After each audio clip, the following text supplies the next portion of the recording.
భారత రాజ్యాంగ అమలు దినాన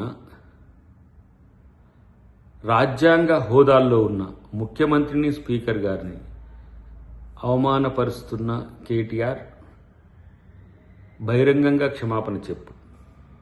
ఎందుకంటే రాజ్యాంగబద్ధ హోదా సభాపతి, సభలో నువ్వు ఒక సభ్యుడివే. సభాపతిని ధృతరాష్ట్రంతో పోల్చడం అనేది ఏ సంస్కారం, ఏ సంస్కృతి, ఎవడు నేర్పిండు? మళ్ళా రాజ్యాంగాన్ని ముందు పెట్టి, బాబాసాహెబ్ అంబేద్కర్ని ముందు పెట్టి, అటు ముఖ్యమంత్రి గారిని ఇష్టం వచ్చినట్టుగా మాట్లాడడం, ఇటు సభాపతిని ఇష్టం వచ్చినట్టుగా మాట్లాడడం అనేది మరి మీకే చెల్లుతుంది. నాకు అర్థం కావట్లేదు. ఒకవైపు మీ నాయనేమో రాజ్యాంగం వల్లనే తెలంగాణ వచ్చిందని చెప్తూ భారత రాజ్యాంగాన్ని మార్చమన్న గనుడు, మీరేమో రాజ్యాంగాన్ని ముందు పెట్టి నువ్వు నాటకాలు వేయడమే కాకుండా నాటకాలు ఏపిస్తూ రాజ్యాంగ హోదాల్లో ఉన్న వాళ్ళని అవమానపరచమని చెప్పి రాజ్యాంగం చెప్పిందా? ఇదేనా రాజనీతి? ఇదేనా మీకు తెలిసిన రాజకీయం? ఇలాంటి ఒక అహంభావ ధోరణి ఉండడం వల్లనే మీకు ఈ స్థితి వచ్చిందని ఇప్పటికీ తెలుస్తలేదా?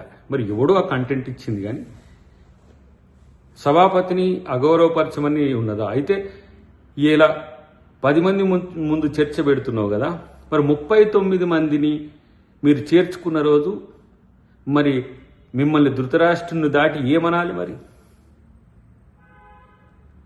ఇలాంటి ధోరణిని మీరు చేసిన ఏవైతే రాజ్యాంగ ద్రోహం ఉందో అలాంటి వాటిని అన్నీ ఈరోజు ప్రజలు మననం చేసుకున్నారు కాబట్టి మిమ్మల్ని అధికారంలోకి రానియది.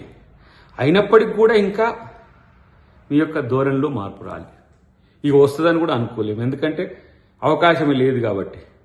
ఒక ఫ్రస్ట్రేషన్తో మీరు చేస్తున్న నాటకాలు ఏవైతే ఉన్నాయో ఆ నాటకాల్ని ప్రజలు తిరస్కరించిండ్రు, తిప్పికొట్టిండ్రు.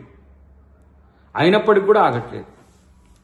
సో కాబట్టి ఇలాంటి స్థితి మీకు రావడం దురదృష్టకరమే. అయినప్పటికీ కూడా ఏం చేస్తాం? మీ సోదరి అన్నది కదా, కర్మ రిటర్న్స్ అని చెప్పి. అంతే.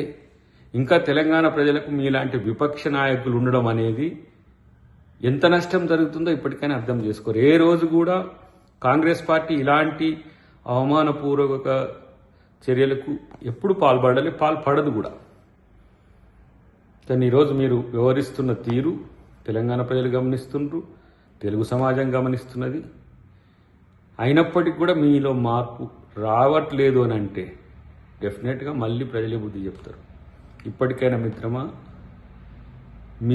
మీరు చేసింది తప్పు అని భావించి సారీ చెప్తే మంచిదని నా యొక్క హితం.